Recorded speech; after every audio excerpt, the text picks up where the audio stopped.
گڑیا بیٹی، میں ساتھ والے جنگل جا رہی ہوں پھل توڑنے. تم میرے آنے تک دروازے کو کنڈی لگا لینا تاکہ کوئی پرندہ کوئی چیز چرا کر نہ لے جائے. ٹھیک ہے مما. مما، آپ کو پتا ہے گوری آنٹی نے ہریالی طوطی کے گھر سے وہ ہنڈیا چرا لی ہے جس میں سے کبھی سالن ختم نہیں ہوا تھا.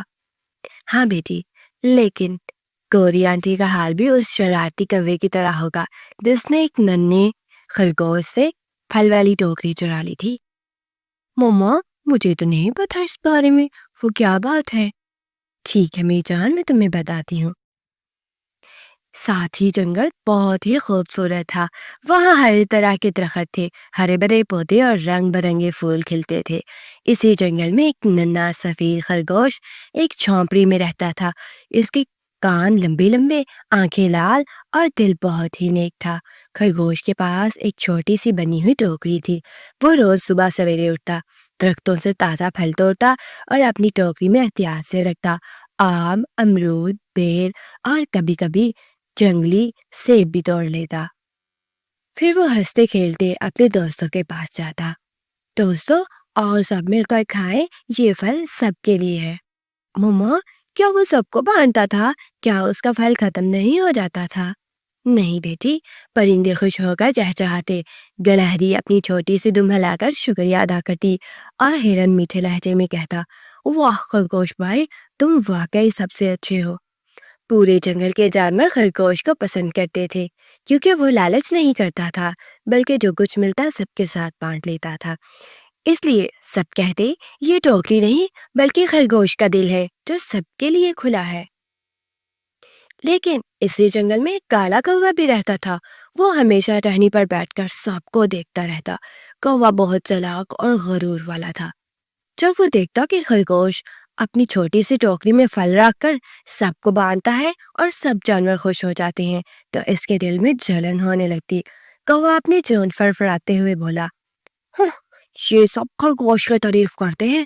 یہ ٹوکری تو بس ایک عام سی ٹوکری ہے. اگر یہ میرے پاس ہو تو سب جانور مجھے سلام کریں گے اور میرا حکم مانیں گے."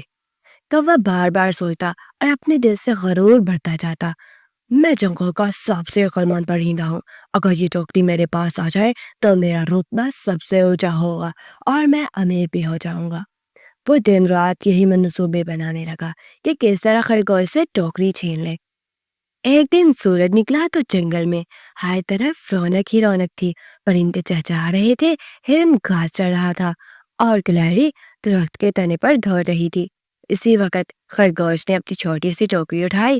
اس میں تازہ تازہ بیر اور امرود رکھے اور اپنے دوستوں کی طرف چل پڑا. اس کے دل میں خوشی تھی کہ آج بھی وہ سب کے ساتھ بانٹے گا. لیکن اوپر درخت کی ٹہنی پر غرور والا کوا بیٹھا یہی موقع دیکھ رہا تھا. وہ بولا، آج تو میں یہ ٹوکری چھین کر ہی رہوں گا. جیسے ہی خرگوش اپنے دوستوں کے پاس پہنچا اور ٹوکری زمین پر رکھی، اچانک کوا تیزی سے نیچے جھپٹا اور اپنی چونچ اور پنجوں سے ٹوکری اٹھا کر اڑ گیا. خرگوش حیران رہ گیا. ارے یہ کیا کر دیا؟ ٹوکری کہاں لے جا رہے ہو؟ کوا کہکا لگا کر بولا، ہاں ہاں، اب یہ میری ٹوکری ہے، اب سب جانور میرا حکم مانیں گے. وہ خوشی خوشی ٹوکری کو لے کر ایک بڑے پیڑ کی ٹہنی پر جا پہنچا. لیکن جب اس نے ٹوکری کے اندر جھانکا تو حیران رہ گیا. ٹوکری تو بالکل خالی تھی، نہ کوئی پھل نہ کوئی اناج. کوا چیخ کر بولا، یہ کیسے ہو سکتا ہے؟ میں تو سوچ رہا تھا کہ یہ ٹوکری جادو کی ہے. اسی لمحے دوسرے جانور بھی وہاں آ گئے اور ہنسنے لگے. کوا بھائی، ٹوکری میں کچھ نہیں ہوتا، اصل خوشی تو خرگوش کے دل میں ہے جو سب کے ساتھ بانٹتا ہے. کوا کا غرور ٹوٹنے لگا اور اس کے چہرے پر شرمندگی صاف ظاہر ہونے لگی.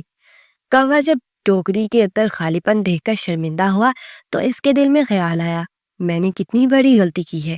صرف غرور اور لالچ کی وجہ سے میں نے خرگوش کا دل دکھایا. وہ آہستہ آہستہ نیچے آیا اور خرگوش کے پاس آ گیا. اس نے نرم آواز میں کہا، خرگوش بھائی، مجھے معاف کر دو، میں نے تمہاری ٹوکری چھیننے کی کوشش کر کے برا کیا. خرگوش نے مسکرا کر جواب دیا، کوا بھائی، غلطی سب سے ہوتی ہے، لیکن اصل بات یہ ہے کہ ہم اپنی غلطی کو مان لیں. آؤ اب مل کر سب کے ساتھ خوشیاں بانٹتے ہیں.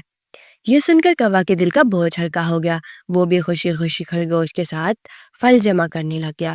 دونوں نے درخت سے تازہ آم، بیر اور امرود توڑے، انہیں ٹوکری میں رکھا اور پھر جنگل کے سب دوستوں کے ساتھ بانٹا۔ ہرن نے کہا، آج تو دوستی اور بھی پکی ہو گئی۔ گلہری نے خوش ہو کر کہا، دیکھو، بانٹنے سے خوشی رہتی ہے۔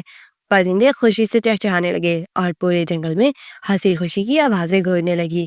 خرگوش اور کوا دونوں سیکھ لیا، اصل دولت ٹوکری یا چیزوں میں نہیں، بلکہ محبت، نیکی اور دوستوں کے ساتھ بانٹنے میں ہے۔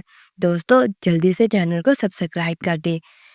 دوستو، ہمیں اس کہانی سے یہ سیکھ ملتی ہے، غرور اور لالچ ہمیں ہمیشہ نیچا دکھاتے ہیں۔ جو دوستوں کے ساتھ بانٹا ہے وہ سب کا پیار بنتا ہے۔